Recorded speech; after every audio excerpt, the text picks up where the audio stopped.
تظهر الأورام الليفية الرحمية مصادفة أثناء الفحص الروتيني للحوض في أغلب الأوقات. قد يشعر الطبيب بتغيرات غير منتظمة في شكل الرحم، مما يدل على وجود أورام ليفية. إذا كنت تشعرين بأعراض الأورام الليفية الرحمية، فقد تحتاجين إلى إجراء هذه الاختبارات. التصوير بالموجات فوق الصوتية. يستخدم هذا الاختبار الموجات الصوتية لالتقاط صور للرحم والتأكد من إصابتك بالأورام الليفية ورسم خريطة لها وقياسها. يحرك الطبيب أو التقني جهاز التصوير بالموجات فوق الصوتية محول الطاقة فوق منطقة البطن، ويطلق عليه التصوير بالموجات فوق الصوتية عبر جدار البطن، أو يوضع الجهاز داخل المهبل للحصول على صور للرحم. وتعرف هذه العملية باسم التصوير بالموجات فوق الصوتية عبر المهبل. الفحوصات المخبرية. إذا كنت مصابة بنزيف حيض غير منتظم، فقد تحتاجين إلى إجراء تحاليل دم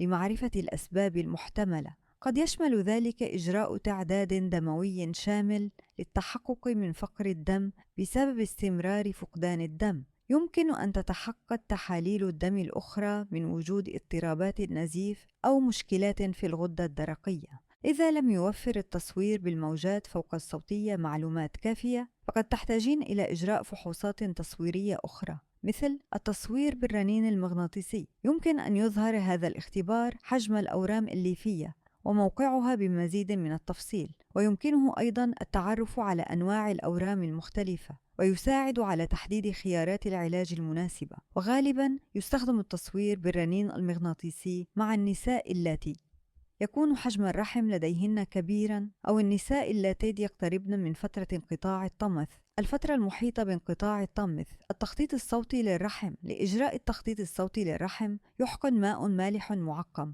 محلول ملحي لتوسيع تجويف الرحم، وهذا يسهل الحصول على صور للأورام الليفية تحت المخاطية وبطانة الرحم إذا كنت تحاولين الحمل، أو إذا كنت مصابة بنزيف الحيض الغزير. ويعرف الاختبار باسم آخر، وهو التخطيط الصوتي بحقن محلول ملحي. تصوير الرحم والبوق. يستخدم تصوير الرحم والبوق صبغة لإظهار تجويف الرحم وقناتي فالوب في صور الأشعة السينية، وقد يوصي طبيبك بذلك إذا كان العقم مصدراً للقلق. ويمكن أن يساعد هذا الاختبار على اكتشاف ما إذا كانت قناة فالوب مفتوحتين أم مسدودتين. ويمكن أن يظهر بعض الأورام الليفية تحت المخاطية. تنظير الرحم. في هذا الفحص يدخل الطبيب منظاراً صغيراً مزوداً بمصباح منظار الرحم من خلال عنق الرحم وصولاً إلى الرحم، ثم يحقن المحلول الملحي داخل الرحم، ويؤدي ذلك إلى توسيع تجويف الرحم، ويتيح للطبيب فحص جدران الرحم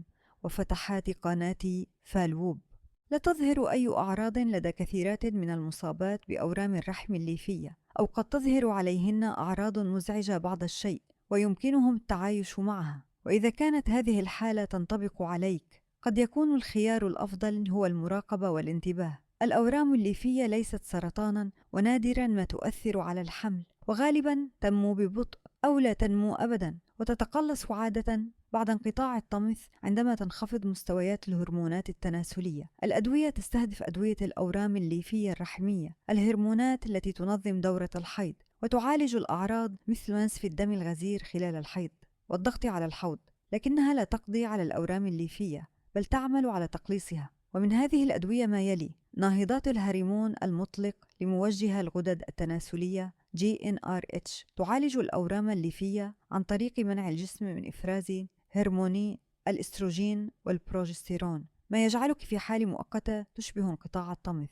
ونتيجة لذلك تتوقف دورة الحيض وتتقلص الأورام الليفية، وغالباً تتحسن حالة فقر الدم. تشمل ناهضات الهرمون المطلق لموجه الغدد التناسلية الليوبروليد، لوبرون ديبو وإيليغارد وغيرهما، والغوسريلين، زولادكس، والتريبتوريلين تريلستار، ومجموعة تريبتودر.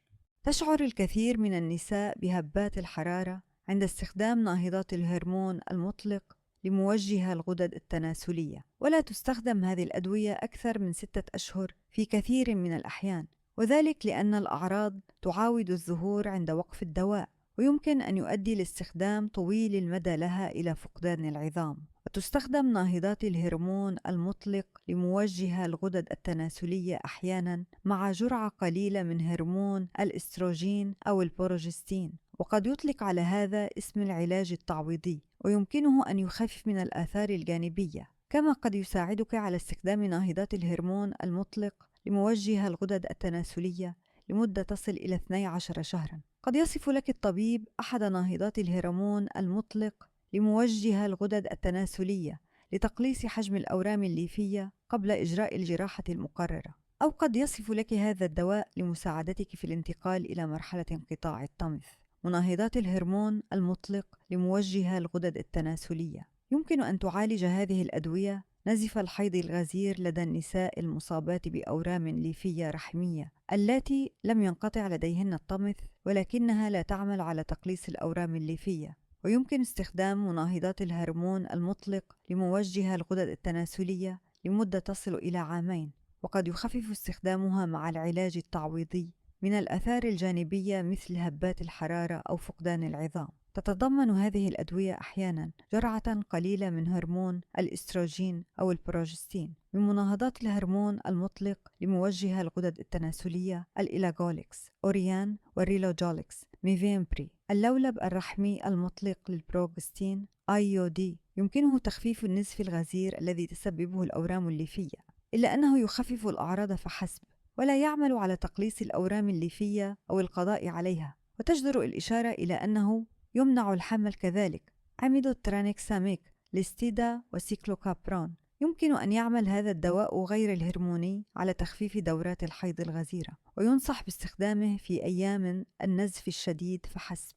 أدوية أخرى. قد يصف الطبيب أدوية أخرى، فعلى سبيل المثال يمكن أن يساعد تناول جرعة منخفضة من حبوب منع الحمل في السيطرة على النزف أثناء الحيض، ولكنها لا تقلل من حجم الورم الليفي. قد تساعد الأدوية المعروفة بمضادات الالتهاب غير الستيرويدية في تخفيف الألم الناتج عن الأورام الليفية، ولكنها لا تقلل من النزف الذي تسببه. مضادات الالتهاب غير الستيرويدية هي أدوية غير هرمونية، ومنها الأيبوبروفين، أدفيل وموترين IB وغيرهما، ونابروكسين الصوديوم أليف. وقد يوصي الطبيب أيضاً بأخذ فيتامينات وحديد في حال الإصابة بنزف دم غزير خلال الحيض وفقر الدم.